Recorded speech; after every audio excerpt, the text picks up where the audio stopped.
రూపాయి ఖర్చు లేకుండా మూర్తి స్టోర్ సిటీలో ప్లాట్ ను పొందండి. 1 plot free for every 10 plots sold. ఉచితంగా ప్లాట్ ను సొంతం చేసుకోండి.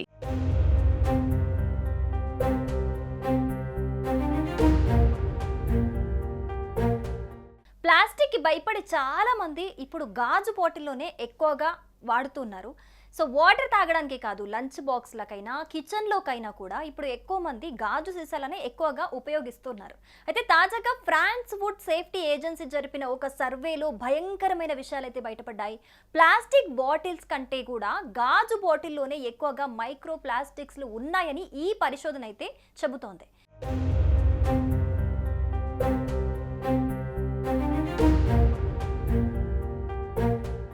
మరి తాజా అధ్యయనంలో షాకింగ్ విషయాలైతే వెలుగులోకి వచ్చాయి. అవేంటంటే ప్లాస్టిక్ బాటిల్ కన్నా కూడా గాజు సీసాల్లోనే ప్రమాదకరమైన మైక్రో ప్లాస్టిక్స్ అధికంగా ఉన్నట్లుగా France food safety agency research అయితే తేల్చి చెప్పేసింది. ముఖ్యంగా బీరు బాటిళ్లలో ఈ మైక్రో ప్లాస్టిక్స్ ఎక్కువగా ఉన్నాయని చెబుతున్నారు.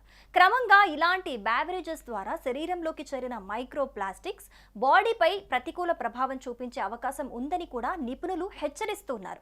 ఈ నేపథ్యంలోనే గాజు సీసాల్లోకి ఈ ప్లాస్టిక్ కణాలు ఎలా చేరాయో ఒక పరిశోధన ఏం చెబుతోందో ఇప్పుడు క్లియర్గా తెలుసుకుందాం. గ్లాస్ బాటిల్లు సురక్షితమని భావించే వాళ్ళకైతే ఒక షాకింగ్ విషయం అయితే ఈ పరిశోధన చెప్పిందని చెప్పుకోవాలి. ప్లాస్టిక్ బాటిళ్లతో పోలిస్తే ఈ గ్లాస్ బాటిళ్లలోనే అత్యధిక మైక్రో ప్లాస్టిక్స్ ఉంటాయట. కొన్ని సందర్భాల్లో 50 రెట్లు ఎక్కువగా ఉన్నాయట.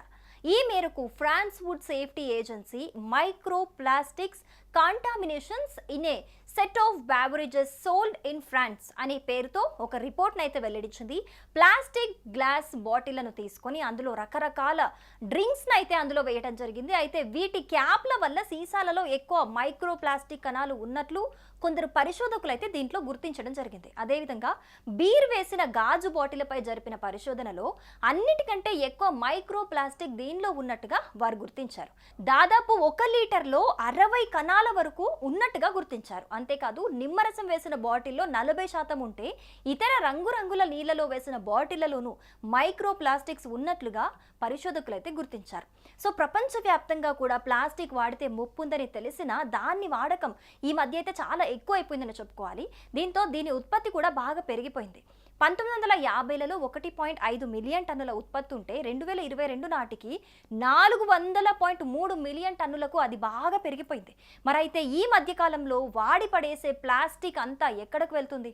మరీ ముఖ్యంగా యూజ్ అండ్ త్రో ప్లాస్టిక్ వాడకం ఎక్కువైపోయిందని చెప్పుకోవాలి. మరి ఇదంతా ఎక్కడికి వెళ్తుంది అంటే వీటి ప్రభావం జీవరాశులపైనే కాకుండా భూమి, సముద్రాలపైన కూడా తీవ్రంగా పడుతుందని పరిశోధకులు హెచ్చరిస్తున్నారు.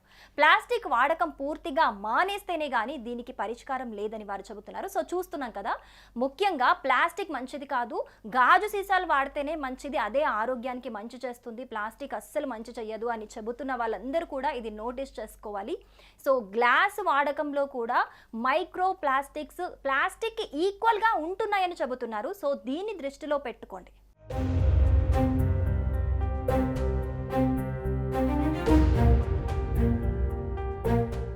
సుమన్ టీవీలో మీ పర్సనల్ అండ్ బిజినెస్ ప్రమోషన్స్ కోసం కింది నెంబర్కి కాంటాక్ట్ చేయండి. డ్రగ్స్, గంజాయి లాంటి చెడు వ్యసనాలకు దూరంగా ఉండండి. తాత్కాలిక ఆనందం కోసం జీవితాలని నాశనం చేసుకోవద్దు. డ్రగ్స్ విక్రయాలు, దందాలు నిర్వహిస్తే 180059969969 టోల్ ఫ్రీ నంబర్ కి కాల్ చేయండి. డ్రగ్స్, గంజాయిని నిర్మూలిద్దాం, భవిష్యత్తును కాపాడదాం.